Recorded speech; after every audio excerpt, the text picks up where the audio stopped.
Good afternoon. I wanted to put out some information that I found out a while back. It pertains to incomplete vehicles. Um, First of all, I wanted to talk about my little Colorado here.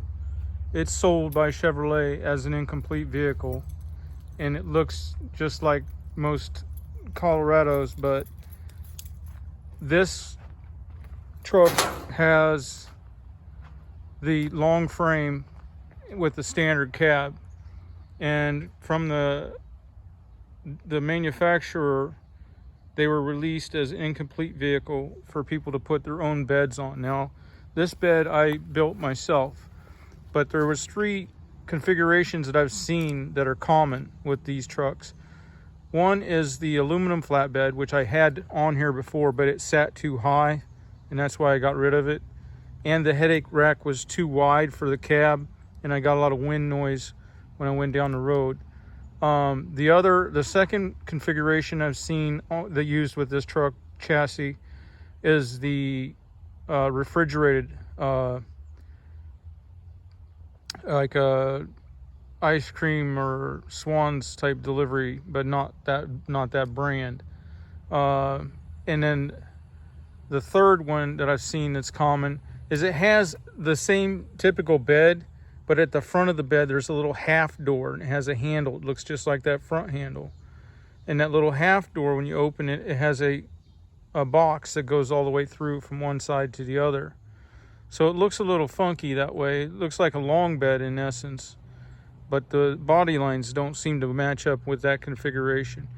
Now, this truck, you don't have problems with insurance as an incomplete vehicle, whereas if you have the Ram 3500 cab chassis truck, that's a different story, and I'll get into that here in a minute. These Colorados, because I think their weight rating was still low enough, did not have any special considerations when you call for insurance. You don't have to go through any special measures or anything. They treat it just like a regular Colorado, even though it was a incomplete vehicle from the manufacturer. This truck has 400 and oh boy, has 420,696 miles on it. It was used for delivering automotive parts all across the state of Florida when it had the aluminum flatbed. Somewhere there's a sticker that indicates this is an incomplete vehicle. I don't remember exactly where. And it says that. So this truck, I built this bed and I haven't finished it yet. I'm intending to turn it into a mow truck, and I don't know how well it's going to work out, and that's why I kept the bed as low as possible and the wheel wells. But I was going to airbag it and bumper stop it so that could be where it sits, because the lower the deck, then the easier it is to build the ramps to get it loadable. Now, if it doesn't work like this, I can space that bed up. I've built it so that the headache rack is separate and it stays in one piece. And the bed I can take off with 6 bolts. I left the clearance holes and I welded the nuts so that I can take an impact and take those 6 large bolts off. I could literally and the wiring doesn't even stay with the bed. The wiring's to the chassis. So the bumper, everything is to the chassis. The only thing that would lift off is the bed, with those 6 large bolts and 2 small bolts up front. And then the headache rack was a separate piece that I built it with the intentions that it stays on.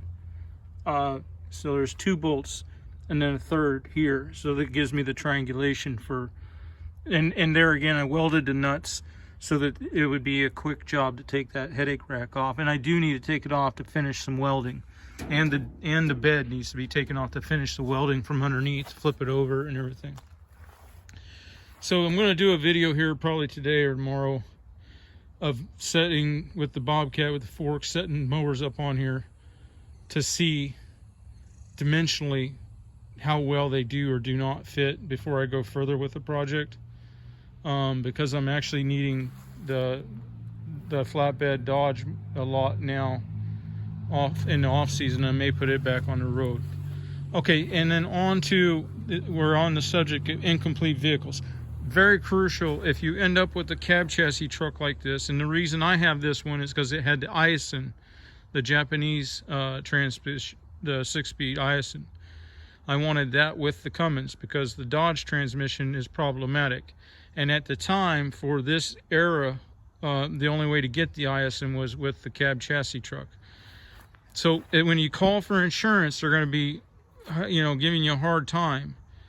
And then what's counterintuitive about it is they're going to ask, well, have you made any modifications to the vehicle? And typically you would think, well, let's answer no to that because I don't want my insurance higher because of modifications. But in this case, you want to say, yes, I did. I put a truck bed on it. I put a flatbed on it.